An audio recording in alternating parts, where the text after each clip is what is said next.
Pak Zarov, Anda mengakui sejak kapan Anda terlibat dalam kasus maklar di Mahkamah Agung? Saya sudah akui. Saya hanya menjadi perantara, tapi tidak terlibat langsung dalam keputusan hakim. Penyidik, klien saya Ronald Tanur juga menjadi korban manipulasi. Semua ini bermula dari tekanan yang kami terima saat menangani perkara di Surabaya. Bu Lisa, Anda juga terlibat dalam kasus suap terhadap 3 hakim. Bukti kami menunjukkan bahwa Anda mentransfer 5 miliar melalui rekening Bapak Zarov. Apakah benar uang dan emas yang ditemukan di kediaman Bapak Zarov itu senilai hampir dengan 1 triliun? Bagaimana Bapak menjelaskan hal tersebut? Semua itu harta yang saya kumpulkan bertahun-tahun, tidak semua berasal dari suap atau gratifikasi. Pak Zarov, sulit bagi publik untuk percaya, mengingat pola pencucian uang ini sudah sering terjadi. ICW mencatat 26 hakim sejak tahun 2011 sudah terbukti korupsi. Apakah Bapak ingin menambah daftar tersebut? Tapi perlu diingat, tanggung jawab juga harus dibagi rata. Bukan hanya kami yang salah, tapi sistem Mahkamah Agung juga perlu diperbaiki. Benar, dan itulah sebabnya Ketua Mahkamah Agung baru harus menjamin bahwa tidak ada intervensi hukum.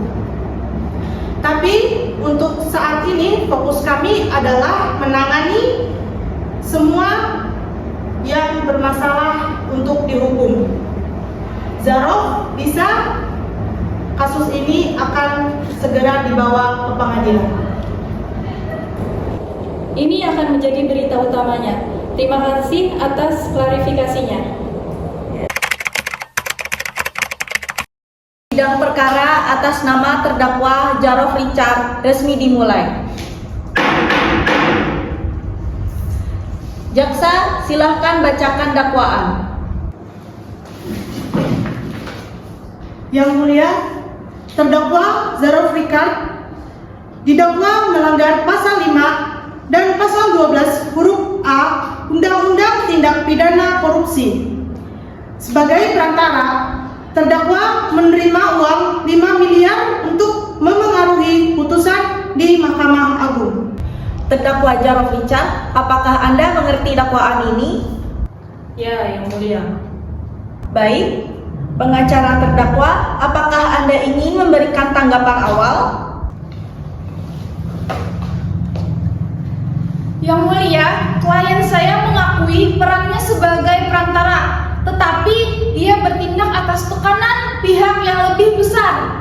Kami meminta pengadilan mempertimbangkan fakta klien saya hanya pelaksana, bukan inisiator.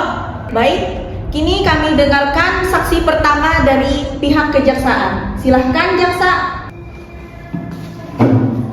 Yang mulia, bukti kami sangat kuat.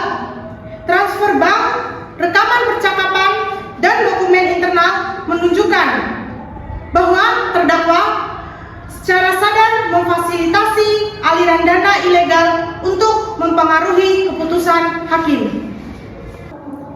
Apakah saksi memiliki bukti langsung yang mengaitkan klien saya dengan penerimaan uang tersebut?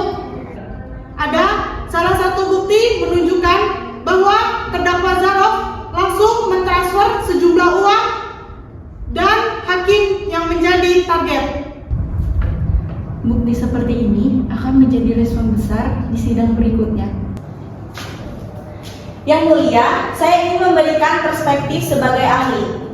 Pola pencucian uang dalam kasus ini konsisten dengan skema korupsi lainnya di Mahkamah Agung. Dari catatan ICW tahun 2011, terdapat 20 hakim yang terlibat dalam kasus serupa. Tapi saya hanya menjalankan tugas saya. Saya tidak membuat keputusan hakim. Yang mulia, klien saya tidak menolak fakta, tetapi kami menekankan bahwa ia hanya bagian kecil dari sistem yang lebih besar. Kami meminta transparansi terkait penyelidikan hakim penerimaan uang tersebut. Penyelidikan terhadap pihak lain sedang berlangsung, namun peran terdakwa sebagai penghukum Baik, sidang akan dilanjutkan besok dengan menghadirkan saksi tambahan. Sidang ditutup.